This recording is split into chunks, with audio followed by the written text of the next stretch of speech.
Indian ഓഹരി വിപണിയിൽ നിന്ന് ഒറ്റ ദിവസം കൊണ്ട് തുടച്ചു നീക്കപ്പെട്ടത് 4 ലക്ഷം കോടി രൂപയാണ്. മോദിയുടെ ഒരൊറ്റ പ്രസ്താവനയിൽ വിപണി വിറച്ചു. ലോകമെമ്പാടുമുള്ള സാമ്പത്തിക വിദഗ്ധർ തലപുകയ്ക്കുന്നു. പക്ഷേ ഇവിടെ കേരളത്തിലെ ചില വിചിത്ര ജീവികൾ ആഘോഷത്തിലാണ്.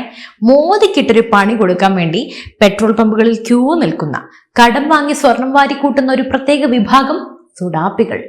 ഇവർ വിചാരിക്കുന്നത് 100 രൂപയ്ക്ക് അടിക്കേണ്ട പെട്രോൾ 200 രൂപയ്ക്ക് അടിച്ച് മോദിക്കൊരു പണിയും കൊടുത്ത് ഇന്ത്യയുടെ ഖജനാവ് തീരുമെന്നാണ്.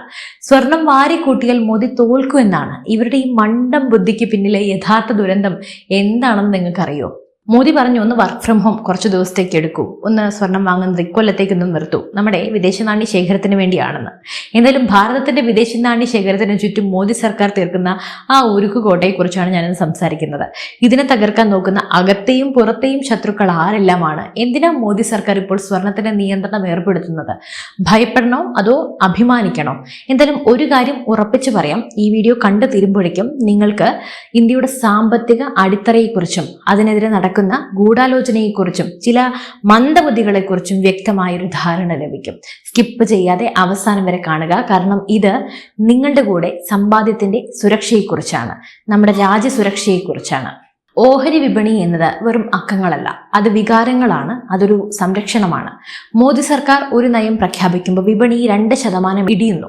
ഉടനെ വരുന്നു മാധ്യമങ്ങളിലെ വിലാപങ്ങൾ, സാമ്പത്തിക തകർച്ച എന്നൊക്കെ. എന്നാൽ സത്യം എന്താണ്? 2026 ഫെബ്രുവരിയിൽ നമ്മുടെ വിദേശ നാണ്യ ശേഖരം ഫോറക്സ് റിസർവ് $728 ബില്യൺ ആയിരുന്നു. ഏപ്രിൽ ആയപ്പോൾ അത് 691 ബില്യണിലേക്ക് കുറഞ്ഞു. അതായത് $37 ബില്യൺ ഇടിവ്. ഇതുകൊണ്ടാണ് വിപണി ഭയന്നത്. ഈ ഭയത്തെയാണ് ഫിയർ ഇൻഡെക്സ് എന്ന് വിളിക്കുന്നത്. പക്ഷേ ഈ ഇടിവ് അവിചാരിതമായി ഉണ്ടായതാണോ? ഒരിക്കലുമല്ല.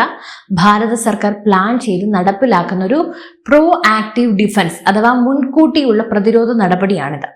യുദ്ധകാലാടിസ്ഥാനത്തിൽ സ്വർണവും എണ്ണയും നിയന്ത്രിക്കാൻ സർക്കാർ തീരുമാനിക്കുമ്പോൾ താൽക്കാലികമായി വിപണിയിൽ ലാഭം കൊയ്യാൻ നോക്കുന്നവർ ഓടിപ്പോകും. അതിനെയാണ് പാനിക് സെല്ലിംഗ് എന്ന് പറയുന്നത്. യഥാർത്ഥത്തിൽ രാജ്യത്തിന്റെ സാമ്പത്തിക ഭദ്രത ഉറപ്പാക്കാൻ വേണ്ടി മോദി എടുത്ത കടുത്ത തീരുമാനമാണിത്. ഭരണാധികാരികൾ വികാരധീനരായാൽ രാജ്യം മുടിയും. അവർ യഥാർത്ഥ ബോധമുള്ളവരാകണം. അതാണ് ഇവിടെ സംഭവിച്ചത്. ഇനി നമുക്ക് നമ്മുടെ ബുദ്ധിരാക്ഷസന്മാരുടെ അടുത്തേക്ക് വരാം. ഞാൻ തുടക്കത്തിൽ പറഞ്ഞില്ലേ ചിലരെ കുറിച്ച്. മോദിയെ എങ്ങനെയെങ്കിലും ഒന്ന് തോൽപ്പിക്കണം, അതിന് രാജ്യം തകർന്നാലും ഇവർക്ക് പ്രശ്നമല്ല. ഇവർ ഓർക്കുന്നില്ല നമ്മുടെ കാൽച്ചുവട്ടിലെ മണ്ണാണ് ഇവർ കാരണം ഒലിച്ചു പോകുന്നതെന്ന്.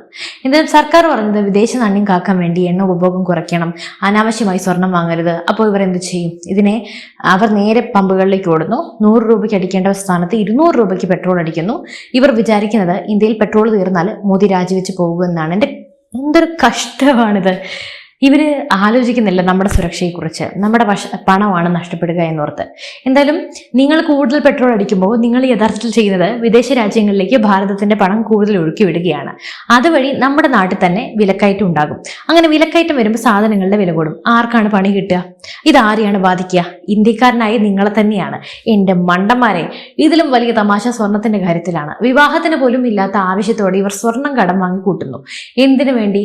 സ്വർണത്തിന്റെ ഡിമാൻഡ് കൂട്ടിയാലും മോദി കൊടുങ്ങുമെന്നാണോ നിങ്ങൾ വിചാരിക്കുന്നത്? ഏതോ ഒരു വാട്സപ്പ് യൂണിവേഴ്സിറ്റിയിൽ നിന്ന് ഇവർ പഠിച്ചിട്ടുണ്ട് എന്തായാലും ഇതൊക്കെ.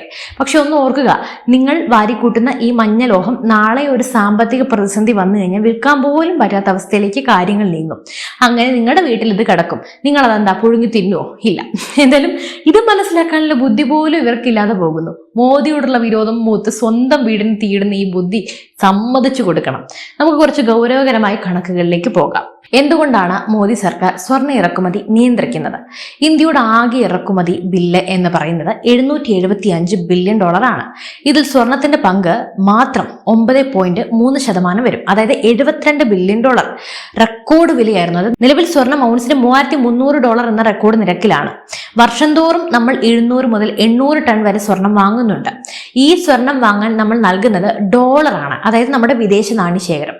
ഇത് നമ്മുടെ വിദേശ നാണ്യ ശേഖരത്തെ ചോർത്തും. രൂപയുടെ മൂല്യം പിടിച്ചു നിർത്തണമെങ്കിൽ ഈ ഇറക്കുമതിയിൽ 30 മുതൽ 40% കുറവുണ്ടാകണം. അങ്ങനെ ചെയ്താൽ ഏകദേശം $25 ബില്യൺ നമുക്ക് ലാഭിക്കാം. ഈ പണം രാജ്യത്തിന്റെ അടിസ്ഥാന സൗകര്യ വികസനത്തിന് ഉപയോഗിക്കാം. സ്വർണം എന്നത് ഒരു സേഫ് ഹെവൻ അസറ്റ് തന്നെയാണ്, സമ്മതിച്ചു. പക്ഷേ യുദ്ധം ഉണ്ടാകുമ്പോൾ ലോകം വിശ്വസിക്കുന്നത് സ്വർണത്തെയാണ്. അതുകൊണ്ട് തന്നെ സർക്കാർ സ്വർണം നിയന്ത്രിക്കുന്നത് അത് മോശമായതുകൊണ്ടല്ല, മറിച്ച് അതീവ ജാഗ്രതയോടെ കൈകാര്യം ചെയ്യേണ്ട ഒരു ആയുധമായതുകൊണ്ടാണ്. ഭാരതം നേരിടുന്ന ഏറ്റവും വലിയ വെല്ലുവിളി എന്ന് പറയുന്നത് ഈ 4 മേഖലകളിലെ ഇറക്കുമതിയാണ്. ഒന്നാമത് അസംസ്കൃത എണ്ണ, രണ്ടാമത് സ്വർണം, മൂന്നാമത് ഭക്ഷ്യ എണ്ണ, നാലാമത് വളം. അപ്പോൾ ആകെ $240 ബില്യൺ ഇതിനു വേണ്ടി. ഇതിൽ 50% കുറവുണ്ടാക്കാൻ നമ്മൾ സാധിച്ചാൽ $36 ബില്യൺ ഒറ്റയടിക്ക് ഖജനാവിൽ ബാക്കിയാകും. ഇതാണ് മോദി സർക്കാർ മുന്നോട്ട് വെക്കുന്ന 6 പ്രധാന നിർദ്ദേശങ്ങളുടെ കാതൽ. ഇന്ധന ഉപഭോഗം കുറയ്ക്കുക, ആഡംബരങ്ങളൊന്നും ഒഴിവാക്കൂ. ഇതൊക്കെ നമുക്ക് ഒരു ശിക്ഷയല്ല, മറിച്ച് ഒരു രാജ്യത്തെ സാമ്പത്തികമായി സ്വയം പര്യാപ്തരാക്കാനുള്ള വഴിയാണ്. പക്ഷെ ഈ തന്ത്രത്തെയൊക്കെ തുരങ്കം വെക്കാൻ ചില ശക്തികൾ ശ്രമിക്കുന്നുണ്ട്. വിദേശ രാജ്യങ്ങൾ താല്പര്യങ്ങൾ സംരക്ഷിക്കുന്നവർ ഇവിടെ ഇരുന്ന് കുപ്രചരണങ്ങളൊക്കെ നടത്തുന്നു, അതും വിവരക്കേട് പറയുന്നു. വിപണിയിലെ ഈ ഒരു താൽക്കാലിക ഇടിവ് കണ്ട് രാജ്യം തകർന്നു എന്നൊക്കെ പറയുന്നവർ ഈ വലിയ ചിത്രത്തെ കാണാൻ വിസമ്മതിക്കുന്നവരാണ്. അവസാനമായി ഒരു കാര്യം കൂടി പറയാം. ഓഹരി വിപണിയിലെ തകർച്ച കണ്ട് നിങ്ങൾ പാനിക് സെല്ലിംഗ് നടത്തുകയാണെങ്കിൽ നിങ്ങൾ ചെയ്യുന്നത് വിപണിയുടെ വൈകാരികതയ്ക്ക് ഇരയാവുകയാണ്. രാജ്യത്തിന്റെ സാമ്പത്തിക അടിത്തറ ശക്തമാണ്.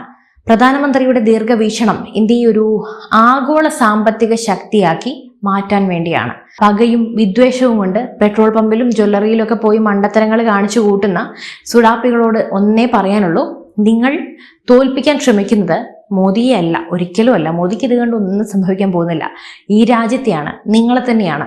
പക്ഷേ 140 കോടി ജനങ്ങളുള്ള ഈ രാജ്യം ഇത്തരത്തിലുള്ള ചീഞ്ഞ തന്ത്രങ്ങൾക്ക് മുന്നിൽ മുട്ടുമടക്കില്ല. ഈ കേരളത്തിലെ ഇട്ടാവട്ടത്തുള്ള സുഡാപ്പികൾക്ക് ഈ മണ്ടത്തരൊക്കെ ഉള്ളൂ. വിപണിയുടെ ഉയർച്ച താഴ്ചകൾക്കൊപ്പം തുള്ളാതെ രാജ്യത്തിന്റെ സാമ്പത്തിക അടിത്തറയിൽ വിശ്വസിക്കുന്നവർക്ക് മാത്രമേ വരാനിരിക്കുന്ന വലിയ സാമ്പത്തിക വിജയം മുൻകൂട്ടി കാണാൻ സാധിക്കൂ. അപ്പോൾ ഈ വീഡിയോ നിങ്ങൾക്ക് ഉപകാരപ്പെട്ടു എങ്കിൽ ഷെയർ ചെയ്യുക. നിങ്ങളുടെ അഭിപ്രായങ്ങൾ തീർച്ചയായും കമന്റ് ചെയ്യുക. സുഡാപ്പികളുടെ ഈ മണ്ടത്തരത്തെക്കുറിച്ച് നിങ്ങൾക്ക് എന്താണ് പറയാനുള്ളത്? അപ്പോൾ മറ്റൊരു വിഷയമായി വീണ്ടും കാണും വരെ നന്ദി. News desk IBN Malayalam.